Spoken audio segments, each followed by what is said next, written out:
Assalamu alaikum students, how are you all? Hopefully you are having a fantastic day at your home. So today we are going to discuss our second lecture regarding the romantic poetry. In previous lecture we have discussed the features of romantic poetry, major subjects of romantic poetry and one school of thought, the lake poets. And now today in our discussion in the second lecture on this topic, we are going to discuss the feature of romantic poetry again for your memorization, the major subjects of romantic poetry and two school of thoughts, the Scott group, which will include the Scott, Campbell and Moore, and the third school, the younger group, Byron, Shelley and Keats. So let's start our discussion with the characteristic of romantic poetry. We have discussed it earlier, but now we have a quick look upon these characteristics or features. Then we will move towards our main course. The romantic poetry explores a love of the unspoiled natural world. I have explained it in the first lecture.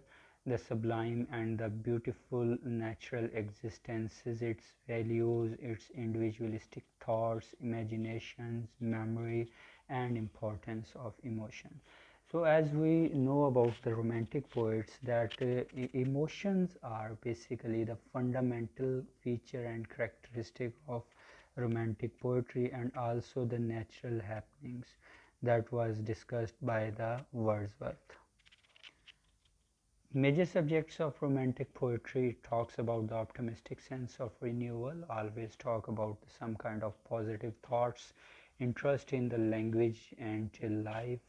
It talks about the common people, the creativity, mystery, mysterious thoughts, and also the synthesis and universality of the mind, universality of the natural happenings, universality of the society, and universality of the creativity also. So there is three schools of romantic poetry. The first one has been discussed, and the second one is the Scott group. Sir Walter Scott from 1771 to 1832, Thomas Campbell from 1774 to 1844, and Thomas More from 1779 to 1852. If we talk about the younger group, in younger group there is Lord George Gordon Byron from 1788 to 1842, Percy Bysshe Shelley from 1792 to 1822, and John Keats from 1795 to 1821. So the Scott group, the very first poet from the Scott group is Sir Walter Scott from 1771 to 1832. Walter Scott was born on 15 August 1771, and he was born in a third floor flat on College Wynd in the old town of Edinburgh. That is Edinburgh, basically his homeland, and he was basically the ninth child of Walter Scott. He was a writer to the Signet and Anne Rutherford. She was the sister of Daniel Rutherford. Both of them were literary person, and also the husband of Anne Rutherford, Mr. Walter Scott, was also one of the renowned writer at that time. And the Walter Scott Senior was famous in that age, and also Sir Walter Scott Jr., who is our poet in this discussion, has got a fame in inheritance from his parents also. So, Scottish novelist, poet, historian, and biographer, he is often considered both the inventor and the greatest practitioner of the historical novels also. So his basic familiarity with the novel provided him a widespread type of imagination and exaggeration in novel, but that novelty also caused him to write the poetry in the romantic age. He died on September 21st, 1832, and at Abbotsford, Roxburgh, Scotland. If we talk about his poetry, he was the first to make the romantic poetry popular among the masses. He was the first poet who urged the common people to read the poetry of the poets at that time. His Marmion and the Lady of the Lake gained a greater popularity at that time.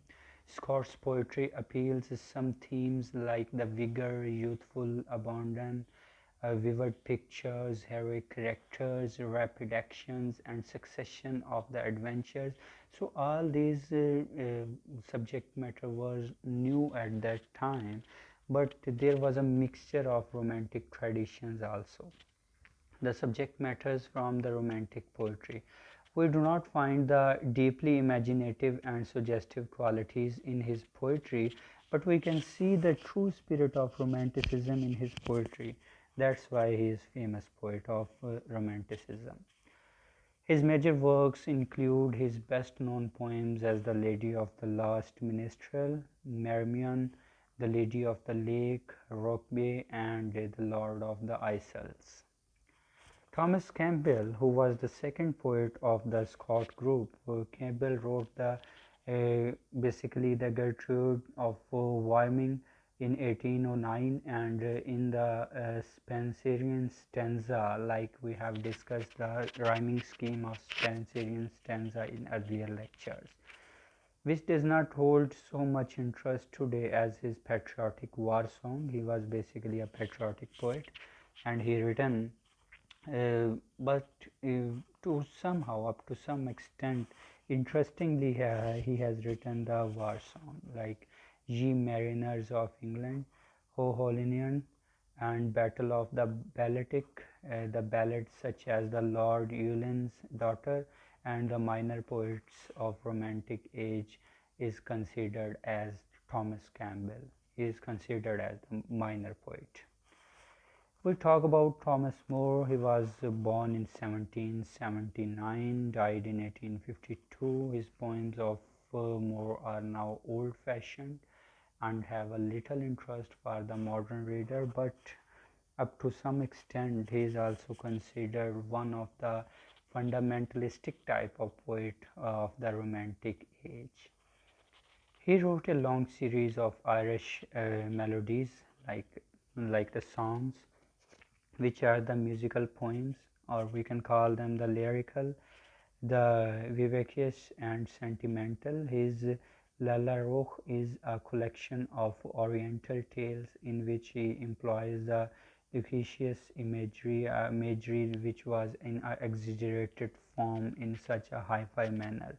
Though Moore enjoyed immense popularity during his time, but he is now considered as the minor poet of the Romantic age in Scott group. Now we talk about our third and final group of Romantic poetry, the younger group, and it has a most famous poets from that time. The second flowering of English Romanticism. They are also called the second generation of English Romanticism. Against the historic and the social traditions of England, Byron and Shelley lived their best years and produced their best poetry in Italy. Basically, Shelley was a poet who used to deliver his poetry in such an exaggerated way, like the Wordsworth does and Coleridge does. Keats was more interested in the Greek mythology. Incidentally, these three poets of the second generation of the Romanticism died young. That's why this group of poets was called the younger group at that time. Byron at the age of 36, he died at the age of 36. Shelley at the age of 30 and Keats at the age of 25, they were died. So the spirit of youthful freshness is associated with their poetry, that they all talk about the youthful exaggerations and subject matters related to youth. Lord George Gordon Byron from 1788 to 1824. He was basically George Gordon Noel, sixth Byron of United States of England, born on 22 January 1788 in London. His father died when he was at the age of 3. He inherited his title from his great uncle in 1789, and Baron spent his early years in Aberdeen. He was educated at Harrow School and Cambridge University also.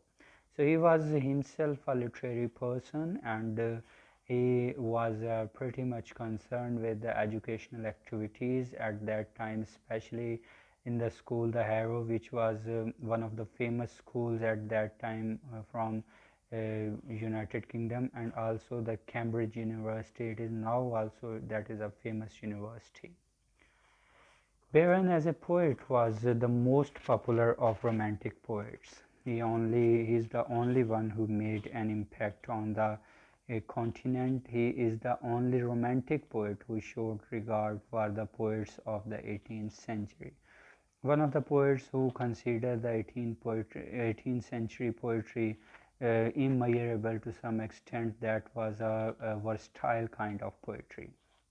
He ridiculed his own contemporaries in his early satirical poem English Bards and Scottish Reviewers in 1809. That's why he is called the romantic paradox, means that such a romantic person who used to criticize, and who used to criticize positively as well as negatively to his contemporaries, to his previous predecessors, and also to his ancestors also. His cantos and romance was pretty much famous at that time, captured the imagination of his readers by the publication of the first two cantos of Childe Harold Pilgrimage in 1812. The canto is a type of poetry which is written in the verse form. It has its own meter, it has its own like you can say the rhyming scheme. So this work made him the instantly famous. I have given the description of cantos in the comments box. You can see that comments box. As he said himself, I woke one morning and found myself famous. He has written the Childe Harold Pilgrimage in 1812, and he thought that it was not too famous poem at that time. But when one morning he was waking up and he found himself famous at that time. So, under the pressure of the popular demand, Byron wrote a number of romances which began with the Giaour, and also he dealt with the exploits of the Byronic hero.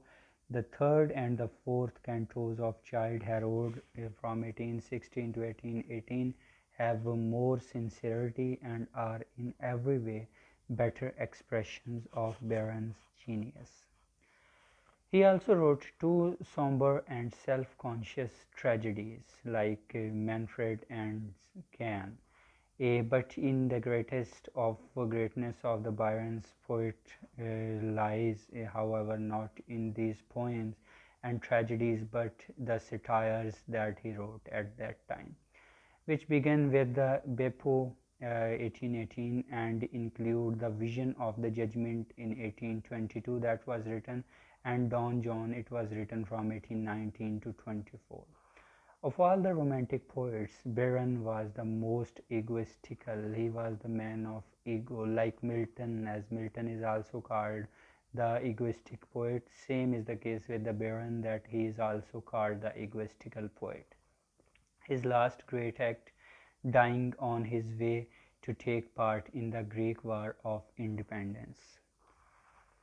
Now we discuss Peevishly from 1792 to 1822.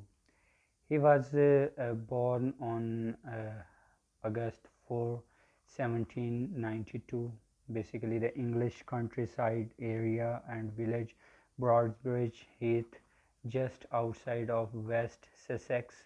His parents were Timothy Shelley, and he was a squire as a member of parliament, and Elizabeth Pilford was his mother.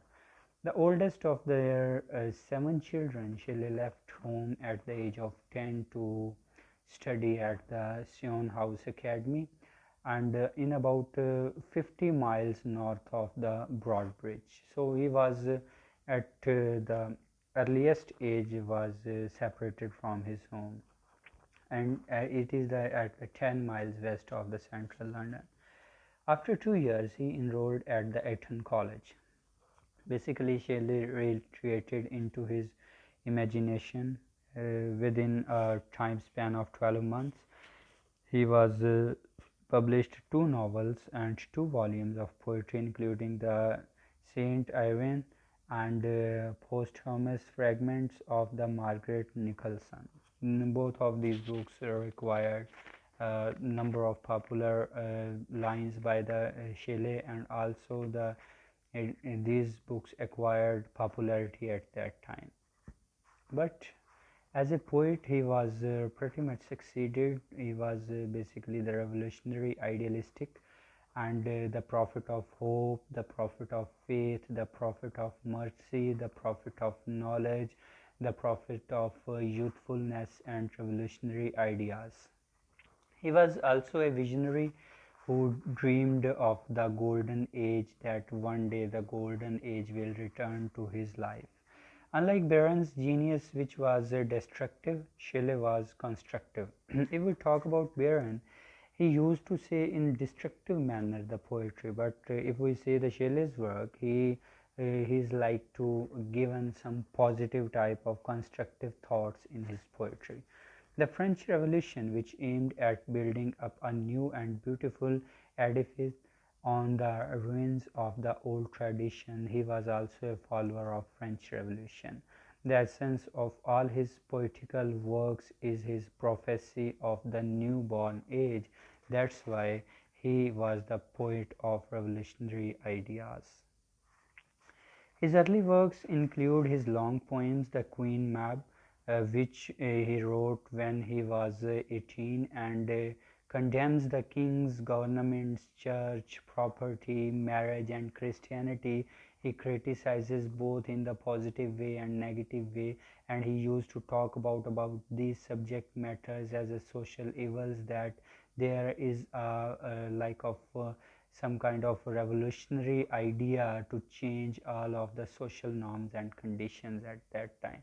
The revolt of Islam, which followed in 1817 and is a sort of the transfigured picture of the French Revolution, is charged with the young poet's hope for the future recognition of the world. The revolt of Islam is basically an advocacy for Islam, in the favor of Islam, that after all Islam has gained such like of status in the world which was promises to.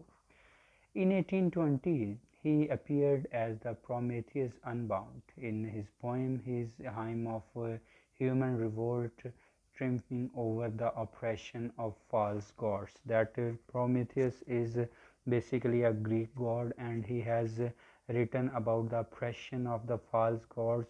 He says that there is no dire need of false god, there should be a proper concept of gods.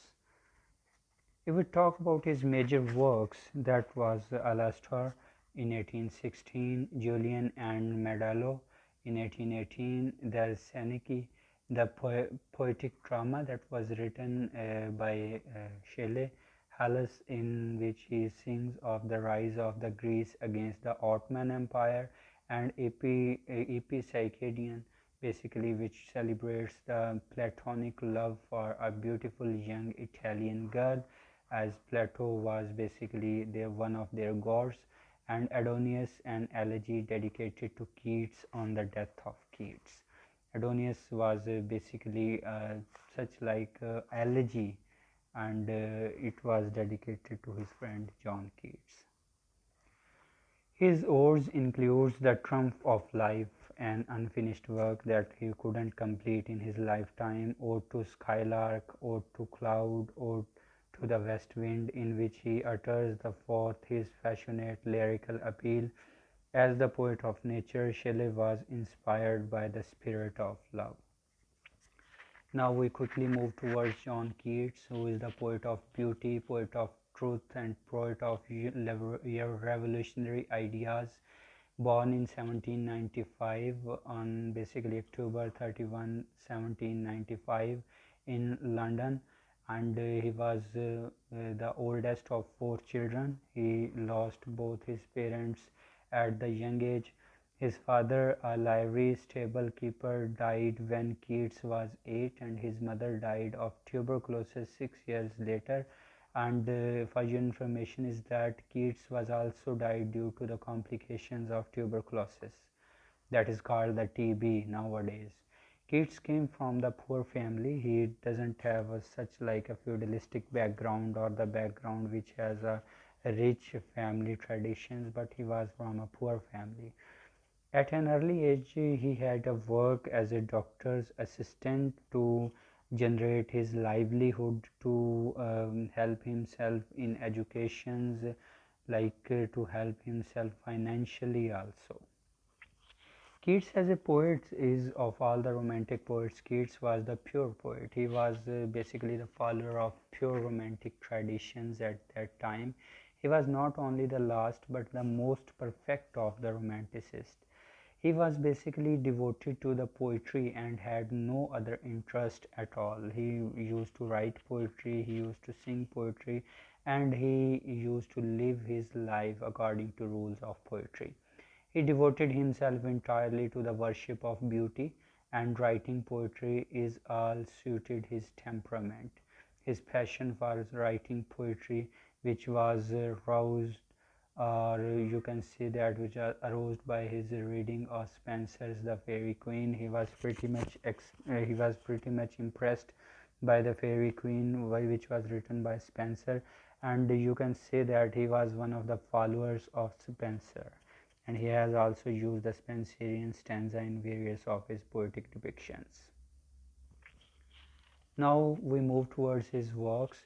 His first volume of poems appeared in 1817, and his first long poem was Endymion in 1818. Disappointment in Love for Fanny Brawne. Fanny Brawne was basically his fiancée at that time, and she was basically like a form of breakup with Mr. Keats, and he remained under the shadow of death, and in midst of his most excruciating sufferings, he was the poet who prophesied his own death at his young age. Keats brought out his last volume of poems in the year 1820, which is called the living year in his life. The poems of 1820 are Keats' enduring movements. His later work includes the three narratives: Isabella, The Eve of Saint Ignace, one of his most famous poems, in which he describes the true meaning of love and youthfulness, and Lamia was the third poem. The unfinished epic Hyperion, which was not finished by him, he was died. The ode La Bella Dame Sans Mercy, one of the most exaggerated form of depiction of beauty. To a Nightingale, Ode to a Nightingale, Ode on a Grecian Urn is also one of the most famous poem, and these lines are from Ode of Grecian Urn, that beauty is truth, and truth beauty, that is all ye know on earth, and all ye need to know. That is from the Ode on a Grecian Urn. And Ode to Autumn are the masterpieces of his poetic art. He has written a few sonnets, and he died of what we now know to be pulmonary tuberculosis, that was called TB. Now that was called pulmonary tuberculosis at that time, and nowadays it is called TB. So he was died at young age. For further studies and references, you can concern with these books and sites. Hopefully that you have understood all the concepts related to the lecture number 2 and lecture number 1. If there is any kind of question in your mind or confusion, you can ask to me in comments box below. Thanks a lot. Stay home, stay safe. It's goodbye from me.